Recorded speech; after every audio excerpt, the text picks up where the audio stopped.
તમે જુઓ કે આપણી ગૌ માતાની અકસ્માતમાં કેવી હાલત થઈ છે।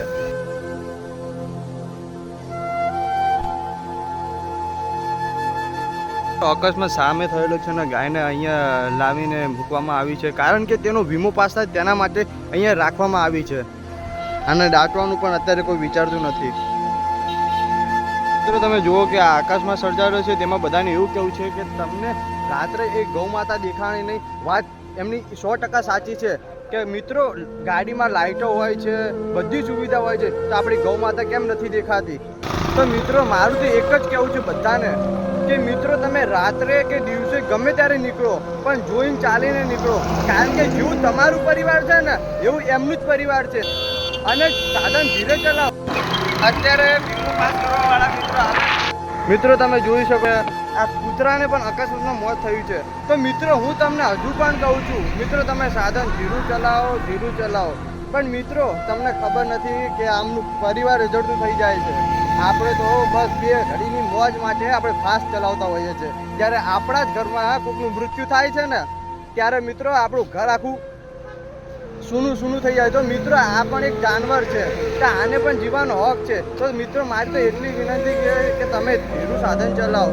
અત્યારે અમે મીઠાની થેલીઓ અને મારા ભાઈઓ બધા અહીંયા ખાડો કૂદીને તેને ડાકી રહ્યા છે। જો મિત્રો તમે આ મીઠાની થેલી જોઈ શકો છો, અને બધા ભાઈઓ ખાડા કૂદી રહ્યા છે તેને ડાકવા માટે।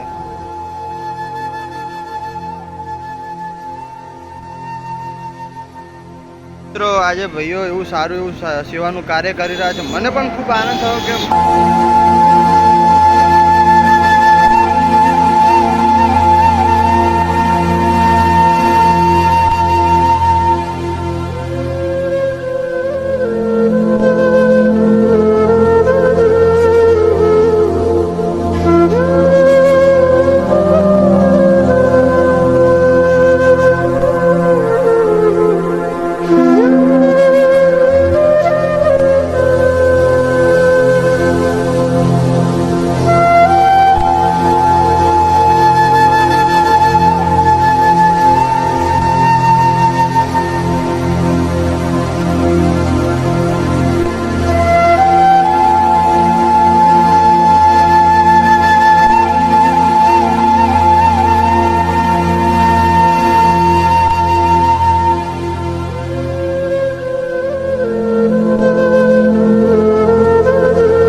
હવે અમે કૂતરાને ડાકીને હવે અમે ઘર તરફ જઈ રહ્યા છીએ। તમે જોઈ શકો છો મિત્રો અહીંયા કૂતરાને ડાક્યું છે અમે। હવે બધા ભાઈઓ હવે અમે ઘરે જવાનું